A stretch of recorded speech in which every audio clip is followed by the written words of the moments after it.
13 buques de guerra enfrentándose a 133. No debería ser posible. Ni siquiera debería considerarse una batalla, sino una masacre. Pero lo que sucedió en el estrecho de Myeongnyang el 26 de octubre de 1597 no fue una ejecución. Fue una de las victorias navales más imposibles de la historia humana, donde un almirante coreano transformó la geografía, la física y el puro coraje en armas tan letales como cualquier cañón. Esta es la batalla de Myeongnyang. Y hoy descubrirás cómo 13 barcos no solo sobrevivieron, sino que destrozaron a una flota 10 veces mayor, utilizando algo que los japoneses nunca imaginaron: las corrientes furiosas. Para entender cómo 13 barcos lograron derrotar a 133, primero necesitas entender cómo Corea llegó a este punto de desesperación absoluta. El 7 de mayo de 1592, Corea despertó en una pesadilla. Toyotomi Hideyoshi, el hombre que había unificado Japón tras décadas de guerra brutal, decidió que Corea sería el trampolín para conquistar China. No envió una expedición exploratoria, envió una fuerza de invasión sin cuartel, diseñada para arrasar cualquier resistencia.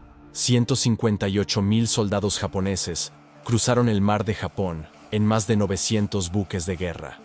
La fuerza terrestre incluía samuráis veteranos de campañas sangrientas, arqueros entrenados desde la infancia y mosqueteros que habían aprendido a manejar armas de fuego de comerciantes portugueses décadas antes. La invasión fue devastadora. En solo 18 días, las fuerzas japonesas capturaron Seúl, la capital coreana. En 2 meses, controlaban la mayor parte de la península. El ejército coreano, despreparado y políticamente fragmentado, se desmoronó bajo la presión. Pero mientras la guerra terrestre era un desastre, algo extraordinario estaba sucediendo en el mar. La Marina coreana, bajo el mando del almirante Ji Sun-sin, comenzó a aniquilar las flotas de suministros japonesas con eficiencia despiadada. Ji Sun-sin manejaba un arma que los japoneses no poseían: el barco Tortuga o Jeobukseon.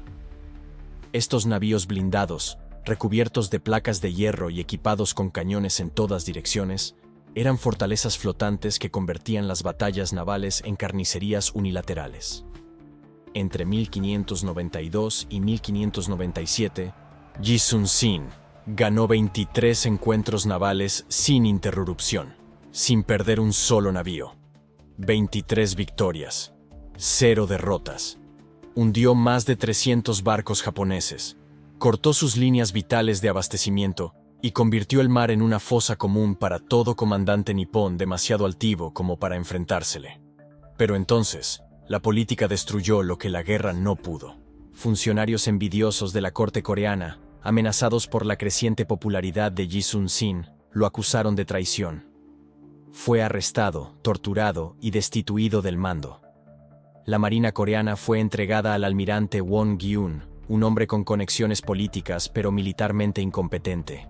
Won Gyun condujo a la flota coreana derechamente hacia una trampa japonesa en la batalla de Chilchonryang, el 28 de agosto de 1597. Fue el mayor desastre naval en toda la historia coreana. De más de 100 buques de guerra, apenas sobrevivieron 13. Más de 10.000 marineros coreanos perecieron. La marina, que había sido el único baluarte efectivo de Corea, fue arrasada en un único día de incompetencia estratégica. El monarca coreano, comprendiendo el alcance de la catástrofe, tomó la única decisión sensata: liberó a Ji Sun-sin del calabozo y lo devolvió al mando. Pero esta vez no lo esperaba una flota. Solo lo esperaban ruinas, angustia y 13 barcos destrozados tripulados por hombres rotos por el trauma. Cuando Ji Sun-sin asumió el mando nuevamente, sus propios oficiales le suplicaron que disolviera la marina y luchara en tierra. 13 barcos no podían enfrentarse a la marina japonesa. Era un suicidio. Era imposible. Ji Sun-sin respondió con palabras que se harían inmortales. Aún cuento con 13 barcos. Mientras permanezca en vida, el enemigo no osará subestimarme. Mientras tanto, al otro lado del mar, los comandantes japoneses celebraban. Habían destruido a la marina coreana. El mar estaba abierto. Ahora, era solo cuestión de aplastar los restos y consolidar el control total sobre la península. 330 buques de guerra japoneses se reunieron bajo el mando de Kurushima Michifusa y Todo Takatora, 2 de los comandantes navales más experimentados de Japón.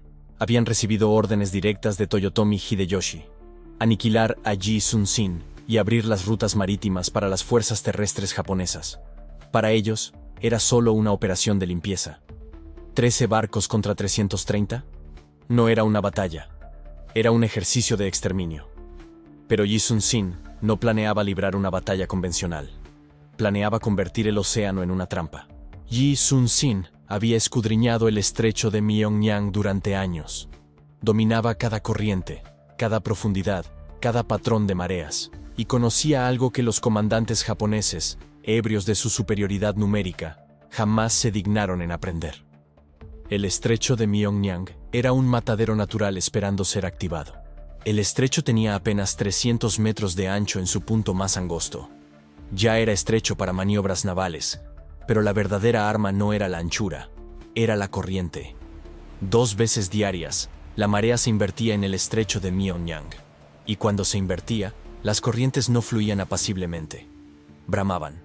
El agua alcanzaba velocidades de 10 nudos, generando remolinos, olas turbulentas y corrientes capaces de volcar navíos desprotegidos, cual juguetes de madera. Los navíos coreanos, construidos con quillas planas y concebidos para la estabilidad en corrientes costeras, podían dominar estas aguas.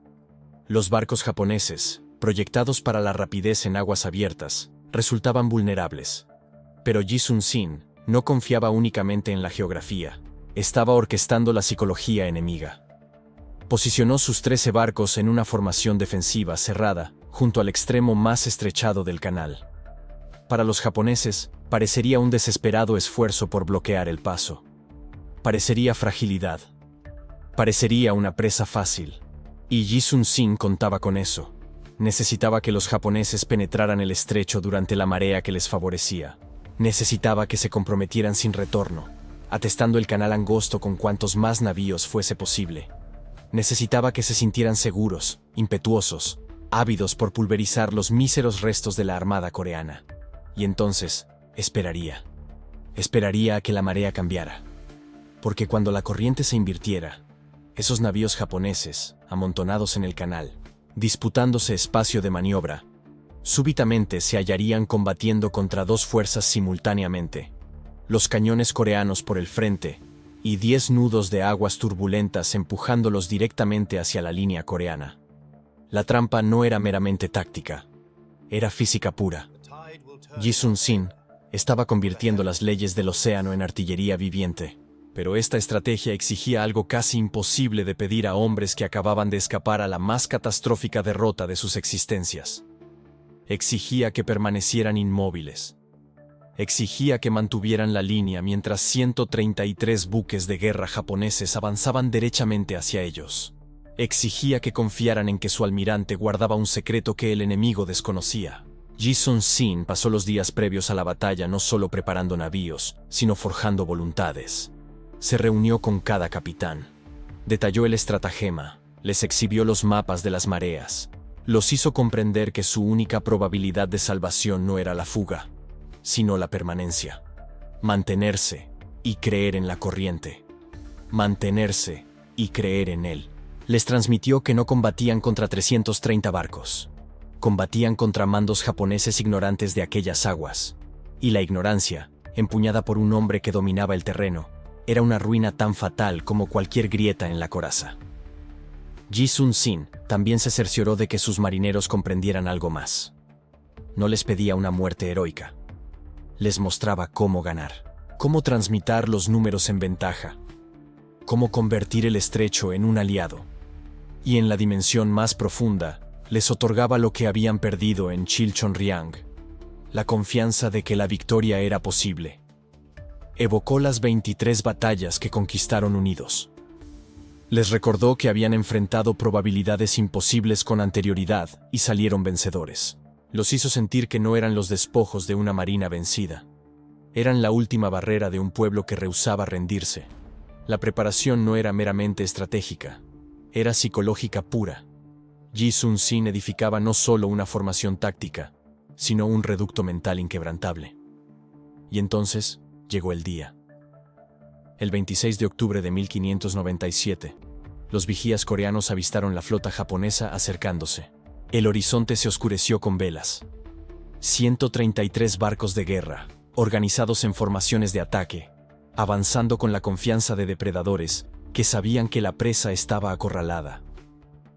Los marineros coreanos contemplaron cómo se aproximaba aquella armada y sintieron el terror ancestral trepar por sus gargantas. 133 contra 13. ¿Cómo no temer ante semejante vista? Pero Yi Sun-sin permanecía impasible. Había planificado para este instante. Había escudriñado las mareas. Había posicionado sus navíos. Había instruido a sus dotaciones. La trampa estaba armada. Solo restaba que los japoneses cayesen en ella. Y cayeron. Los comandantes japoneses, viendo apenas 13 barcos coreanos aglomerados junto al estrecho, lo interpretaron exactamente como Yi Sun-sin esperaba. Vieron fragilidad. Vieron pánico. Vieron un enemigo destrozado intentando desesperadamente bloquear un canal que era incapaz de defender. Ordenaron un ataque total. Los navíos japoneses comenzaron a internarse en el estrecho de Myeongnyang, atestando el angosto canal de madera, lienzos y hombres sedientos de venganza y gloria. Cuantos más navíos penetraban, más constreñido se tornaba el espacio. Los barcos empezaron a colisionar entre sí, riñendo por posición, todos deseosos de ser los primeros en aplastar a los coreanos. Era exactamente lo que Yi Sun-sin precisaba que hiciesen. Mantuvo sus navíos en formación, resueltos, inmóviles. Permitió que los japoneses se acercaran. Permitió que inundaran el estrecho. Permitió que se comprometieran totalmente. Y entonces, esperó a que el agua hiciera el trabajo que los barcos solos nunca podrían. Las corrientes en el estrecho de Myeongnyang no obedecían un reloj humano.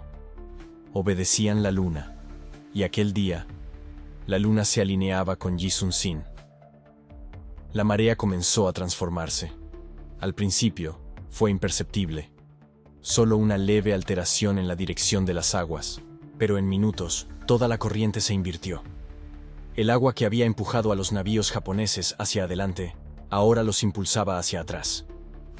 10 nudos de corriente turbulenta comenzaron a bramar a través del estrecho. Emergieron remolinos devastadores. Las olas se quebraron en configuraciones caóticas. Y súbitamente, los navíos japoneses, amontonados en el canal angosto, ya no estaban atacando. Estaban luchando por no embestirse entre sí. Los navíos coreanos, con sus cascos de quilla plana y dotaciones que dominaban aquellas aguas, preservaron la formación. Inquebrantables, estables, preparados. Y entonces, Yi Sun-sin impartió la orden que los japoneses nunca imaginaron escuchar de un comandante que enfrentaba probabilidades de 10 contra 1. Ordenó el ataque. La armada japonesa penetró el estrecho de Myeongnyang como un dragón de hierro atravesando aguas ignotas. 133 barcos de guerra se desplegaban por el horizonte, sus velas rojo carmesí y blancas transformando el mar en un lienzo de conquista consumada. Los comandantes japoneses sin duda sentían la victoria ya consagrada. Al fin y al cabo, frente a ellos, apenas había 13 navíos coreanos. 13. Una cifra tan exigua que resultaba más un escarnio que una defensa. Los marineros japoneses debieron de haber estallado en carcajadas, señalando aquellos pocos cascos de madera que osaban interponerse en el camino de un imperio. Pero lo que aún ignoraban, lo que no podían palpar en las aguas aparentemente sosegadas del estrecho, era que Yi Sun-sin no había seleccionado este lugar por desesperación. Lo había seleccionado por estrategia. Cada metro de aquel estrecho había sido escrutado, calibrado, sincronizado. Los 13 navíos coreanos estaban situados no como víctimas aguardando su inmolación, sino como piezas de ajedrez colocadas con precisión quirúrgica en un tablero donde las reglas del juego mismo estaban próximas a transformarse. Las corrientes de Myeongnyang no eran meramente agua en movimiento. Eran una fuerza natural tan descomunal que los lugareños las bautizaron como corrientes rugientes. Y había razón de sobra para ese nombre. 3 veces al día, cuando la marea se invertía, el océano completo parecía ser absorbido a través de aquel estrecho angosto. El agua se desplazaba a velocidades cercanas a 10 nudos, generando remolinos y turbulencias capaces de volcar un navío desprevenido como si fuese un juguete de madera en un vendaval. El fragor era atronador, un bramido profundo e incesante que retumbaba en los peñascos rocosos de ambas orillas. Los marineros experimentados evitaban Myongnyang durante las inversiones de marea. Navegar allí cuando las corrientes alcanzaban su pico era un acto suicida. Ji Sun-sin lo comprendía. Había invertido meses escudriñando estas aguas. Mientras sus compatriotas huían presa del terror, mientras la corte real debatía sobre la capitulación, Ji Sun-sin había desplegado hombres para cartografiar cada patrón de marea, para sincronizar exactamente cuándo las corrientes invirtieran dirección, para cuantificar su poder en diferentes fases lunares. Convirtió el estrecho de Myongnyang en su arma secreta. Las corrientes no eran un obstáculo, eran un amplificador de potencia, y estaba próximo a desplegarlas de la manera más letal imaginable. Los 13 navíos coreanos estaban fondeados en el punto más angosto del canal, con sus proas orientadas hacia el sur, de donde se aproximaba la armada japonesa. Esta no era una posición defensiva trivial. Era un pasillo de perdición meticulosamente calculado. El estrecho en aquel punto medía solo 300 metros de ancho, lo que implicaba que la colosal flota japonesa, con toda su abrumadora superioridad numérica, no podía desplegarse. Tenían que llegar en formación lineal, como un ejército marchando a través de un desfiladero alpino. Y Ji Sun-sin aguardaba a la salida del desfiladero con los cañones cargados y las dotaciones preparadas. La disposición japonesa comenzó a contraerse conforme penetraban en el estrecho. Los navíos de vanguardia redujeron velocidad, tratando de conservar la separación entre sí en aguas cada vez más convulsas. Los navíos de retaguardia persistieron presionando hacia adelante, sedientos de gloria, ignorantes de lo que los aguardaba. La comunicación entre los barcos empezó a desmoronarse. El fragor de las corrientes hacía imposible vociferar órdenes a través del agua. Las banderas de señales ondeaban, pero entre la confusión de tantos navíos amontonados, sus mensajes se esfumaban. Ji Sun-sin escrutó todo esto desde la cubierta de su buque insignia, el descomunal Panoxeon, que había posicionado en el corazón exacto de la línea coreana. Su mirada no reposaba en los navíos japoneses. Estaba fija en las aguas. Aguardaba una señal específica, un patrón en las olas que solo él y sus marineros veteranos podían discernir. El instante se aproximaba. Las corrientes comenzaban a invertirse. Y entonces sucedió. El agua circundante a los navíos coreanos empezó a convulsionarse. No fue una mutación sutil. Fue como si el océano íntegro hubiera resuelto invertir su trayecto. Los remolinos que habían sido apenas perturbaciones menores, súbitamente se metamorfosearon en vórtices salvajes. La rapidez de la corriente ascendió de 3 nudos a 6, luego a 8, acelerando en solo minutos. Y lo más apremiante de todo, la dirección se invirtió. La corriente que había fluido hacia el norte, empujando los navíos japoneses hacia el corazón del estrecho, ahora corría hacia el sur, directamente contra ellos. Los mandos japoneses percibieron el cambio al instante. Sus barcos, que habían estado navegando plácidamente momentos antes, súbitamente comenzaron a forcejear contra una barrera invisible de agua. Los remeros se esforzaban al máximo, pero los navíos apenas avanzaban. Algunos empezaron a retroceder, impulsados por la corriente a pesar de todos sus afanes por progresar. La disposición organizada empezó a desquiciarse.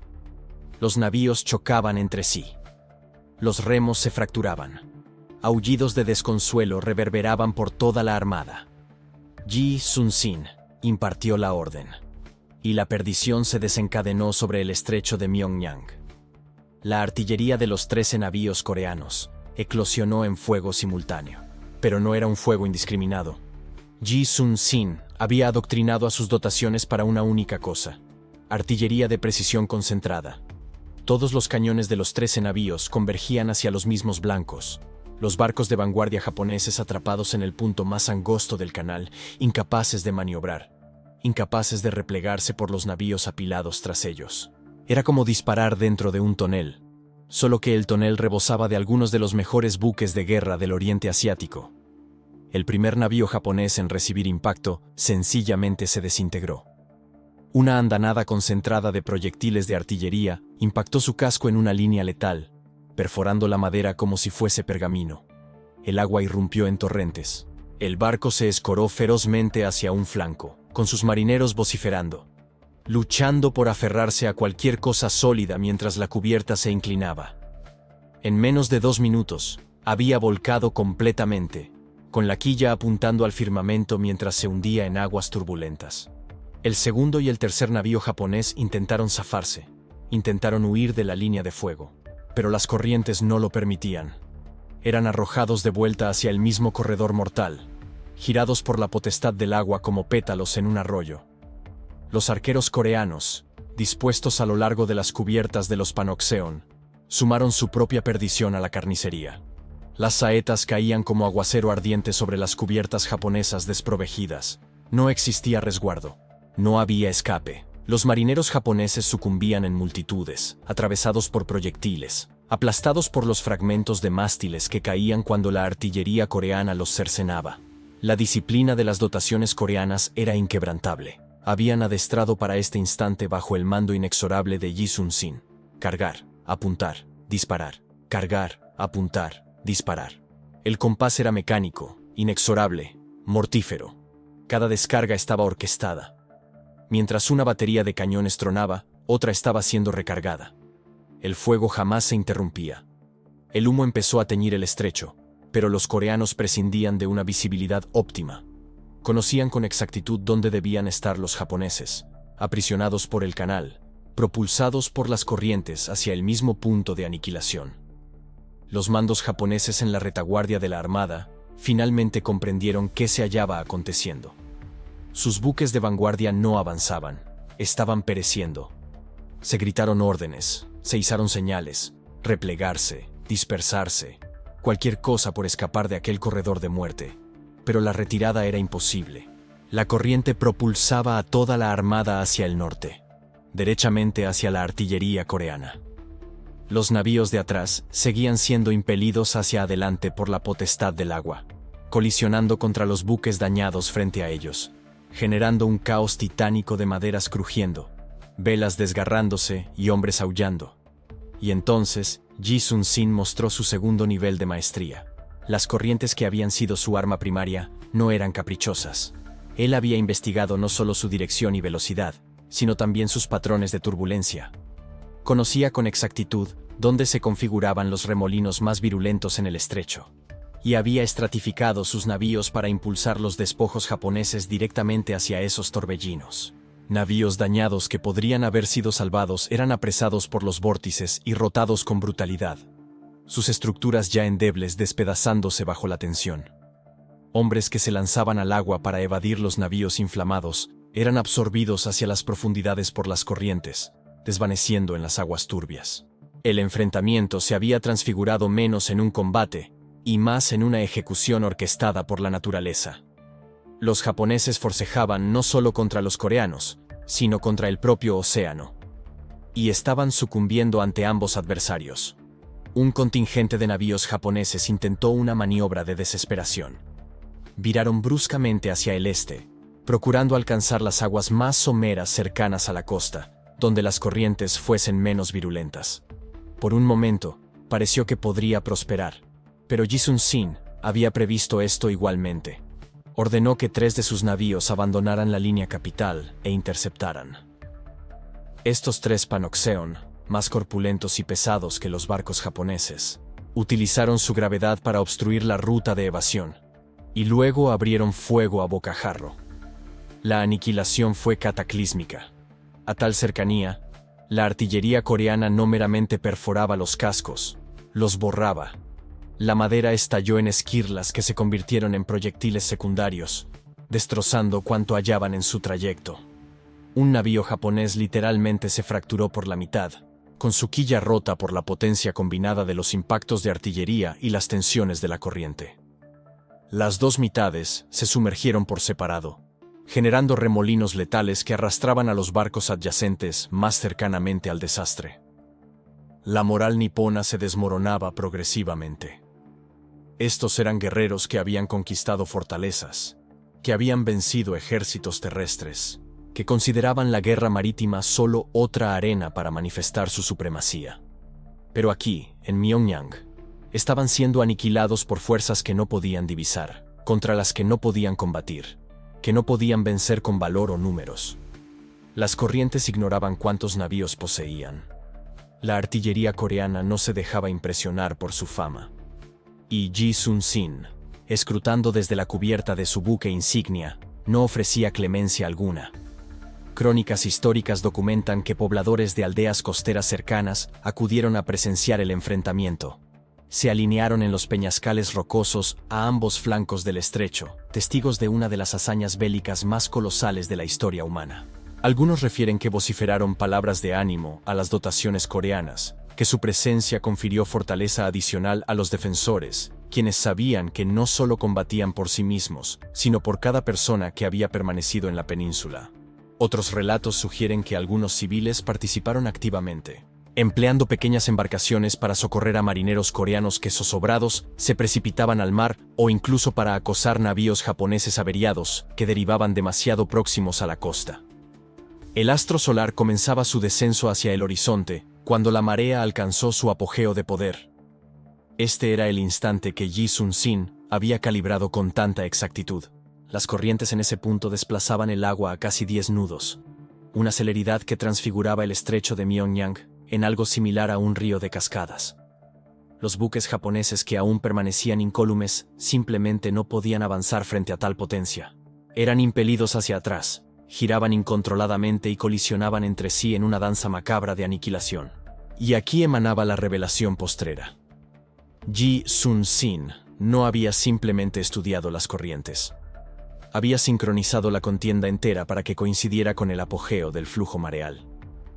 Cada descarga de cañón, cada reposicionamiento de navíos, cada veredicto táctico había sido calibrado para maximizar el impacto en aquel momento exacto. Cuando los japoneses eran más desprotegidos, cuando las corrientes eran más furibundas, cuando cualquier error de navegación significaba un colapso inmediato, fue entonces cuando Ji Sun-sin extremó su ofensiva al máximo. Los 13 navíos coreanos avanzaron.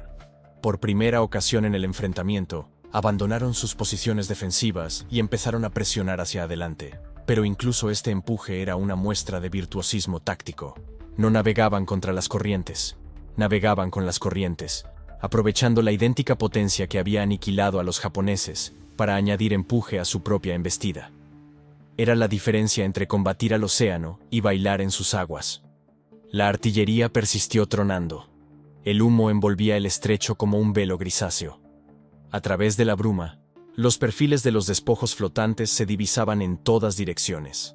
Mástiles despedazados, cascos volcados, cadáveres flotando en aguas oscurecidas de sangre. La armada japonesa, que había penetrado el estrecho rebosante de altanería, ahora se hallaba en colapso total. Los navíos intentaban desesperadamente retroceder, con los remeros fracturando sus remos en el pánico por huir. Los mandos habían perdido toda autoridad. Cada barco estaba aislado, cada dotación combatiendo meramente por subsistir.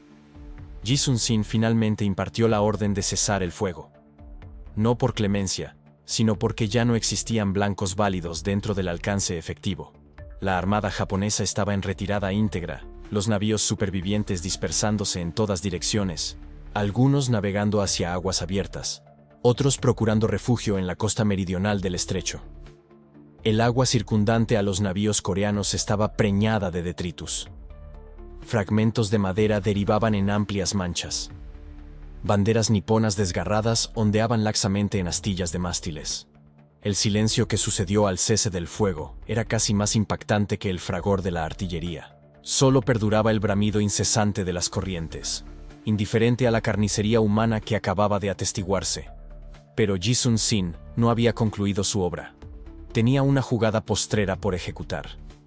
Una jugada que convertiría esta victoria táctica en una aseveración estratégica que reverberaría a través de toda la contienda y más allá. Y entonces, cuando la última corriente empezó a debilitarse, lo que parecía insuperable finalmente se tornó evidente para todos. La armada japonesa estaba en retirada integral. No una retirada ordenada, ni un repliegue meditado. Era pánico desenfrenado. Los navíos colisionaban entre sí procurando escapar de aquel estrecho maldito.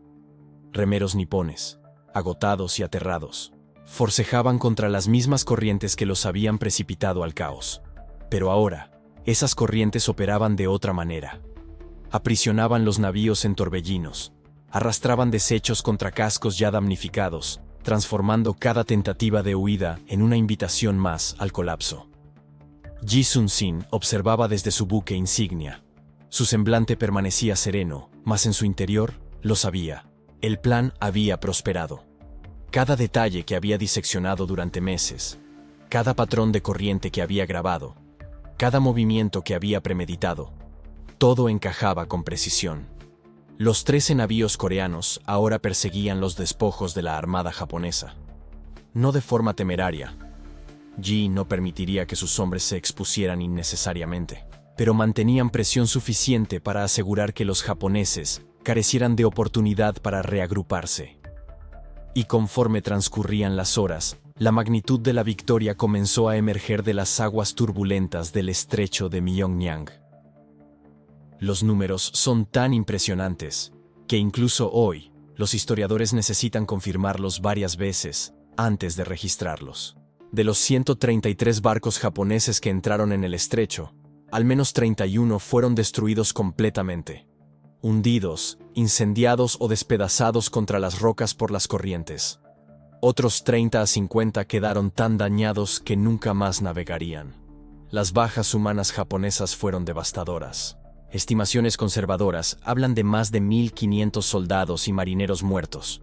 Algunas fuentes históricas coreanas sugieren que el número pudo haber llegado a 3.000.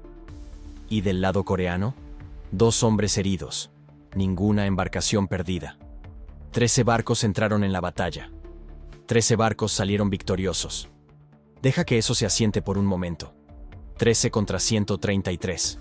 Y los 13 vencieron de forma tan decisiva que cambiaron el curso de una invasión entera. Esto no es leyenda. No es exageración nacionalista. Es un hecho histórico verificado por múltiples fuentes, incluyendo registros japoneses que admiten a regañadientes la magnitud del desastre. La batalla de Myeongnyang, el 26 de octubre de 1597, no fue solo una victoria. Fue una demostración absoluta de que los números, por sí solos, no garantizan el éxito. La flota japonesa tenía todas las ventajas imaginables: más barcos, más soldados, más armas, más recursos. Tenían el impulso, habiendo logrado victoria tras victoria en tierra. Tenían la moral alta. Tenían la confianza que proviene de ser parte de una máquina de guerra aparentemente imparable. Pero no tenían conocimiento, no tenían preparación, y definitivamente no tenían un comandante como Ji Sun-sin. Entonces, ¿por qué funcionó? ¿Cómo 13 barcos derrotaron realmente a 133? Vamos a destilar las lecciones esenciales, porque van mucho más allá de las batallas navales del siglo XVI. Primera lección: dominio ambiental absoluto. Ji Sun-sin no luchó contra la naturaleza. La transformó en su arma más poderosa. Durante meses, estudió esas corrientes. No solo leyó sobre ellas. No solo escuchó relatos. Pasó tiempo en el estrecho, observando, midiendo, internalizando los patrones. Sabía exactamente cuándo las corrientes serían más fuertes, en qué dirección fluirían, cómo crearían remolinos y zonas turbulentas. Para los japoneses, las corrientes eran un peligro aleatorio, un obstáculo natural irritante. Para Ji, eran un aliado perfectamente predecible. Piensa en esto en términos modernos. ¿Cuántas veces entramos en situaciones difíciles sin entender realmente el entorno? Asumimos que la fuerza bruta o los recursos superiores compensarán la falta de conocimiento local. Pero Ji demostró que quien conoce el terreno, quien entiende las fuerzas invisibles en juego, tiene una ventaja masiva sobre quien simplemente posee más poder aparente. Segunda lección: la preparación supera a los números. Ji tuvo meses para prepararse, no meses para construir más barcos. No tenía recursos para eso. Meses para estudiar, planificar, anticipar. Sabía que una flota japonesa vendría. Sabía aproximadamente cuándo. Y lo más importante, sabía que necesitaría vencerlos con una fracción de su fuerza. Así que construyó su estrategia enteramente alrededor de esa realidad. Eligió el campo de batalla. Cronometró el enfrentamiento. Posicionó sus barcos para maximizar ventajas y minimizar vulnerabilidades. Los japoneses, por otro lado, confiaban en su superioridad numérica. Después de todo, 133 barcos contra 10, 11 o 13. ¿Cuál era la diferencia? El resultado era seguro, o eso pensaban. Esa autoconfianza los cegó ante los riesgos reales. No se prepararon adecuadamente. No consideraron las corrientes como un factor crítico. No anticiparon la posibilidad de que un comandante desesperado pudiera transformar un estrecho en una trampa mortal. Tercera lección. Liderazgo bajo presión extrema. Yi Sun-sin operaba en circunstancias que destruirían a la mayoría de los comandantes. Había sido torturado, humillado públicamente y degradado por políticos de la corte que no entendían nada de guerra naval. Aún así, cuando fue llamado de nuevo al mando de una flota prácticamente inexistente, no se entregó a la desesperación. No dijo que era imposible.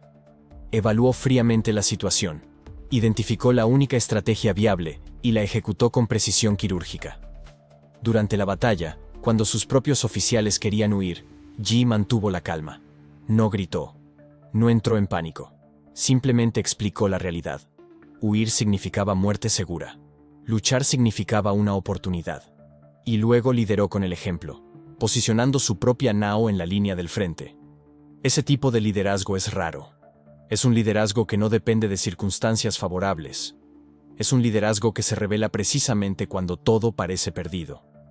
Yi transformó una situación desesperada en una victoria histórica, porque su mente permaneció clara incluso cuando todo a su alrededor era caos. Cuarta lección. La guerra asimétrica como principio universal. Yi no intentó luchar al estilo japonés. No intentó compensar su inferioridad numérica con tácticas convencionales. En cambio, creó un campo de batalla completamente nuevo, donde las reglas favorecían al lado más pequeño y ágil. Usó la geografía para negar a los japoneses su ventaja numérica. Usó las corrientes para transformar los barcos enemigos en obstáculos entre sí. Usó el tiempo para asegurar que luchara cuando la naturaleza estaba de su lado. Esa es la esencia de la guerra asimétrica. Cuando no puedes ganar jugando con las reglas del enemigo, cambias las reglas. Encuentras el desequilibrio que el lado más fuerte no puede compensar. En el caso de Yi, ese desequilibrio era el conocimiento ambiental y la sincronización perfecta. Y quinta lección. Completando el reconocimiento de patrones. Ahora, finalmente, todo el rompecabezas táctico se revela. Cada pieza que Yi colocó en su lugar, cada decisión aparentemente pequeña, todas convergen en un plan magistral. El estrecho forzó una formación lineal. Las corrientes crearon caos direccional. Los barcos Panoxeon absorbieron flechas mientras disparaban cañones devastadores. La formación en grulla impidió el flanqueo. Y, sobre todo, Yi eligió luchar exactamente cuando las corrientes rugientes estaban en su apogeo, transformando la fuerza de la naturaleza en artillería invisible. Los japoneses pensaban que se enfrentaban a 13 barcos. En realidad, estaban luchando contra 13 barcos, un comandante genial y las fuerzas combinadas de un océano enfurecido en un corredor de piedra. Pero la historia no termina cuando la batalla acaba. La batalla de Myeongnyang tuvo consecuencias enormes para la guerra Imjin y para la propia Corea. La flota japonesa, que había dominado las aguas coreanas durante meses, estaba rota. No solo físicamente, sino psicológicamente. La derrota fue tan humillante, tan inesperada, que socavó la confianza japonesa en sus operaciones navales. Las líneas de suministro que dependían del control marítimo quedaron vulnerables. Los refuerzos y las provisiones dejaron de llegar de forma segura a las fuerzas japonesas en tierra. En términos estratégicos, Yi Sun-sin salvó el sur de Corea. Si los japoneses hubieran dominado completamente el mar, habrían aislado a las fuerzas coreanas y chinas, permitiendo que sus tropas terrestres operaran con impunidad. Myeongnyang impidió esto. La victoria dio tiempo a las fuerzas coreanas para reorganizarse, para coordinar con los aliados chinos, y finalmente, para hacer retroceder a los invasores. Y Yi Sun-sin. Su reputación fue completamente restaurada. Los mismos oficiales de la corte que lo habían torturado ahora no tuvieron más remedio que reconocer su genio. Continuó al mando de la flota coreana, ganando batallas adicionales y consolidando el control naval que sería crucial para la eventual retirada japonesa. Hoy, casi 500 años después, Yi Sun-sin es reconocido no solo como un héroe nacional coreano, sino como uno de los más grandes comandantes navales de la historia humana. Los estudiosos militares lo sitúan junto a nombres como Horatio Nelson y el almirante Togo Heihachiro. Su estatua domina la plaza Gwanghwamun en el corazón de Seúl, un recordatorio permanente de que el coraje, el intelecto y la preparación pueden superar incluso las probabilidades más imposibles. La batalla de Myeongnyang se estudia en academias militares de todo el mundo, no solo como una curiosidad histórica, sino como un caso de estudio en liderazgo bajo presión, guerra asimétrica y uso creativo de recursos limitados. Los comandantes modernos analizan las decisiones de Yi buscando ideas aplicables a conflictos contemporáneos, pero la verdadera lección va más allá de la estrategia militar. Myeongnyang nos recuerda que las limitaciones pueden forzar la innovación. Cuando no tienes la opción de simplemente usar más recursos, te ves obligado a pensar de manera diferente. Yi no tenía 13 barcos porque eligió luchar con un número limitado. Tenía 13 barcos porque era todo lo que le quedaba. Pero en lugar de aceptar la derrota, encontró una manera de transformar esa limitación en ventaja. ¿Cuántas veces en la vida nos enfrentamos a situaciones en las que nos sentimos completamente superados? Donde los recursos del otro lado parecen abrumadores. Donde cada indicador racional sugiere que deberíamos rendirnos. Myeongnyang es la prueba histórica de que en esos momentos, el conocimiento, la preparación y el pensamiento creativo pueden cambiar completamente la ecuación. Entonces, recapitulemos cómo 13 barcos usaron las corrientes rugientes para destruir 133 embarcaciones enemigas. Yi Sun-sin eligió el estrecho de Myeongnyang sabiendo que su geografía estrecha negaría a los japoneses la ventaja numérica. Estudió las corrientes durante meses, memorizando sus patrones con precisión científica. Programó el enfrentamiento para que coincidiera exactamente cuando las corrientes rugientes estaban en el apogeo de su fuerza.